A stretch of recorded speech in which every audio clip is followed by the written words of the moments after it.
hombre baja lentamente de un barco. Su barba es larga, su cuerpo es tan delgado que la ropa le cuelga. Sus ojos no miran al frente, miran como si todavía estuvieran perdidos en el mar. Ese hombre se llama Salvador Alvarenga y acaba de regresar de un lugar del que casi nadie vuelve.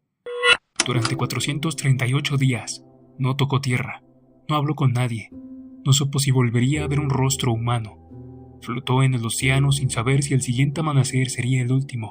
Pero esta historia no comienza con el rescate. Su historia comienza una mañana de noviembre del año 2012. Salvador se despierta como cualquier otro día y se prepara para salir a pescar con su compañero Ray Pérez. Un trabajo modesto que le daba el dinero suficiente para poder vivir en la Costa Azul, ubicada en el estado de Chiapas, México. Ese día, Salvador y Ray se prepararon para un turno de 30 horas, incluyendo una noche en alta mar.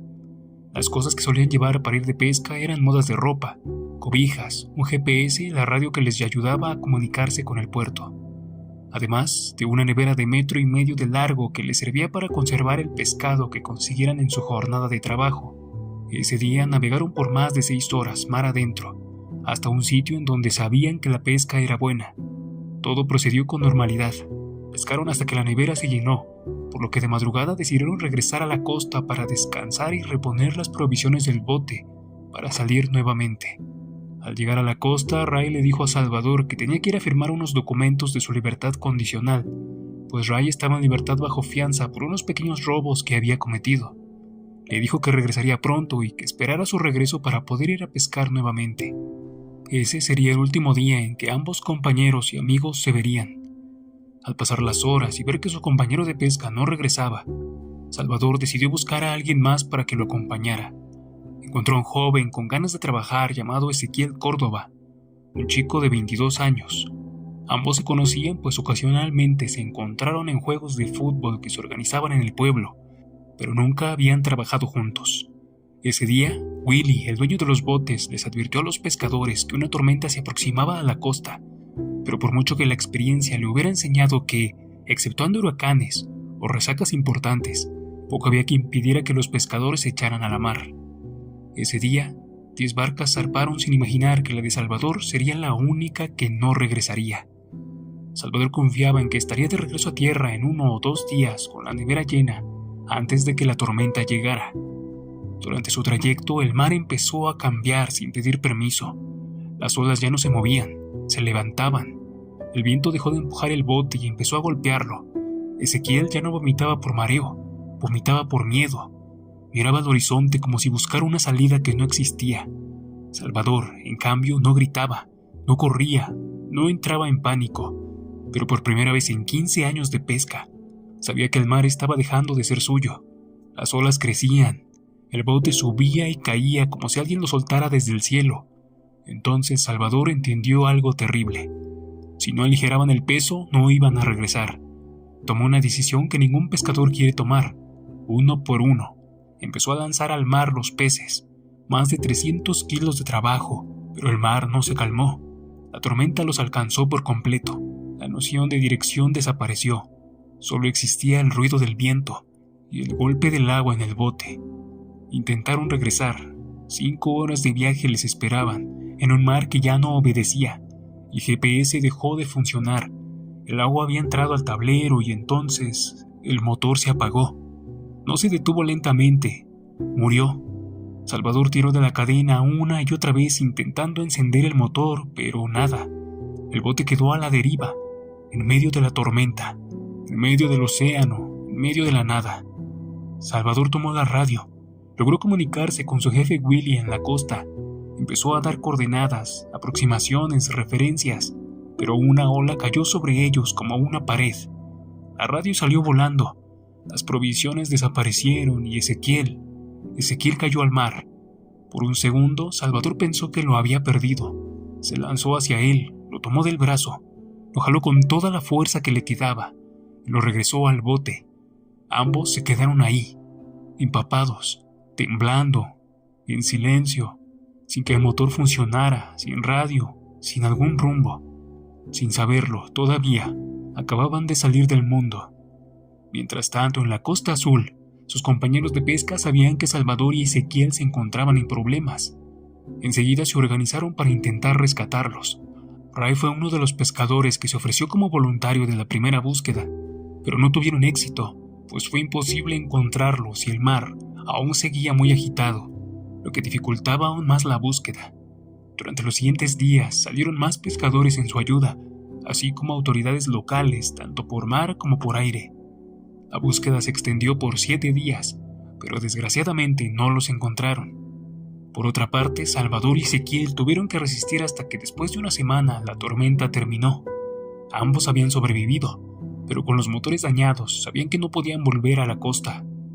En ese momento no lo sabían, pero se encontraban a 450 kilómetros de la costa de México. Creían que era un milagro estar vivos y que el bote siguiera entero.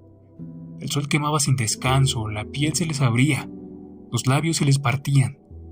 No había sombra, no había agua, no había comida, solo el cielo y el mar azul, y el tiempo que parecía transcurrir muy lentamente. Al poco tiempo, los peces empezaron a acercarse al bote, pero también basura como residuos de fruta y botellas de plástico que alcanzaron para recolectar agua cuando lloviera. No tenían nada para hacer anzuelos, por lo que Salvador empezó a tratar de pescar con las manos. Al principio se le escapaba, pero con la práctica perfeccionó su técnica. Ya habían pasado 10 días desde que el motor dejó de funcionar, cuando vieron una luz de esperanza, pues a lo lejos vieron un avión y un barco a la distancia, pero nadie los vio a ellos. Seguían sin agua, los peces ayudaban un poco, pero todavía tenían mucha hambre. Una noche escucharon un golpe en su bote. Al despertar se dieron cuenta que era una tortuga marina. Salvador sin pensar la agarró, y con el único cuchillo que tenía la mató y bebió su sangre, no por valentía sino por necesidad. Ezequiel apenas podía mirar, pero aún así, Salvador logró convencerlo para que comiera un poco de carne. Salvador estaba dispuesto a todo por sobrevivir, por lo que para mantenerse hidratado, se tomaba sus propios orines, así como la sangre de la tortuga o de los peces que consumía, cosas que Ezequiel no podía hacer. El asco le ganaba al instinto. Salvador comentó que el estrés que pasaban ahí era muy grande, pues siempre estaban pensando en la muerte. Dijo que para Ezequiel era muy duro, pues se la pasaba llorando mucho, extrañaba a su madre y a sus hermanos. Salvador hacía lo posible para ayudarlo, pero la desesperación era muy grande para Ezequiel. Se alteraba demasiado que acababa golpeándose con el bote. Lo único que quería era dormir y ya no despertar. La mañana del 15 de marzo de 2013, después de 118 días en el mar, Ezequiel ya no despertó. Ese día Salvador lo llamó, lo movió, le habló, pero él no respondía. La soledad se volvió absoluta. Salvador no pudo contener el llanto porque su amigo, la persona con la que había pasado más de 3 meses, había muerto. Salvador conservó el cuerpo y durante varios días le habló para no sentirse solo, pero después se dio cuenta de que tal vez estaba perdiendo la razón, por lo que decidió tirarlo al mar. A partir de aquí, los pensamientos de quitarse la vida lo inundaron aún más. Pensó en saltar del bote y ahogarse, pensó en dejar de luchar, pero cada mañana abría los ojos y sin saber por qué, seguía. Así transcurrieron otros 300 días flotando en medio del Océano Pacífico, sobreviviendo de peces, de pájaros crudos y agua de lluvia. El 15 de enero del 2014, después de más de un año viendo solamente agua, Salvador vio tierra. No gritó, no celebró, no lloró, solo la miró, como si no se atreviera a creerlo. La costa estaba lejos, demasiado lejos para nadar, por lo que dejó que la corriente decidiera por él. Se quedó dormido. Cuando despertó, la lancha ya estaba a pocos metros de la orilla. Agarró su cuchillo y se lanzó al agua. El agua le llegaba a la cintura, pero sus piernas no respondían. Los pies hinchados le ardían como si caminara sobre fuego, por lo que gateó, con las manos, con las rodillas, con lo último que le quedaba. Cuando tocó la arena seca, colapsó. Se quedó dormido ahí mismo, en tierra firme, sin saber si estaba a salvo. Al despertar, avanzó hacia el interior. No veía edificios, no veía caminos, no veía gente. Solamente arena, palmeras y el silencio. Cortaba cocos con su cuchillo, comía y volvía a dormir, para al despertar seguir su camino. Hasta que al amanecer de un día cualquiera vio algo rojo. Al principio no supo qué era, Después entendió que era una camiseta colgada, y entonces escuchó algo que no oía desde hace más de un año. Un gallo. Salvador caminó hacia la prenda, llegó hasta un canal. Del otro lado vio una choza, una casa, una señal de vida. Abrió la boca, y la única palabra que le salió fue un susurro. ¡Auxilio! Desde la casa, una mujer estaba desayunando. Escuchó a Salvador desde el otro lado del canal. Russell, su esposo, se asustó al verlo, pues Salvador estaba casi desnudo, flaco, con el pelo largo y con barba. Pero Amy, la mujer, insistió en que tenían que ayudarlo. Así que Amy y Russell lo llevaron a casa, le dieron comida, agua y ropa. Salvador estaba aterrado. No había visto a otro ser humano por más de un año y no tenía ni idea de dónde estaba. Los rumores se extendieron. Un náufrago había llegado a una de las islas de Ebon. El 31 de enero, 2 días después de que llegó a tierra, salió el primer artículo sobre Salvador, y unos días después, por fin llegó un bote oficial de la policía para recogerlo y llevarlo a Majuro, la capital. Y entonces ocurrió lo que millones verían después: Salvador bajando por una rampa, con ropa que no era suya, con una lata de refresco en la mano, con el cuerpo temblando, rodeado de cámaras, rodeado de gente, pero completamente solo por dentro. Había regresado al mundo, había vuelto a nacer. Muchos eran escépticos, pues creían que su historia, el de pasar 438 días en el mar, era imposible. Unos meses después, ya estando en su país, El Salvador, se confirmaría su historia usando un polígrafo. La recuperación fue larga para Salvador, y mientras trataba de sanarse físicamente y mentalmente, tuvo que lidiar con muchas cosas. Quizás una de las más duras fue regresar a México para ir a ver a la mamá de Ezequiel, pues durante esos primeros días, cuando estaban en el barco, se habían hecho una promesa entre ambos. Si uno de los dos moría, el otro tendría que ir a ver a su familia. Salvador cuenta que fue un encuentro muy duro, pues cuando la madre de Ezequiel lo vio, no reconoció a un náufrago, reconoció algo peor. Reconoció en su mirada la ausencia de su hijo. Salvador no supo cómo empezar. Las palabras no servían.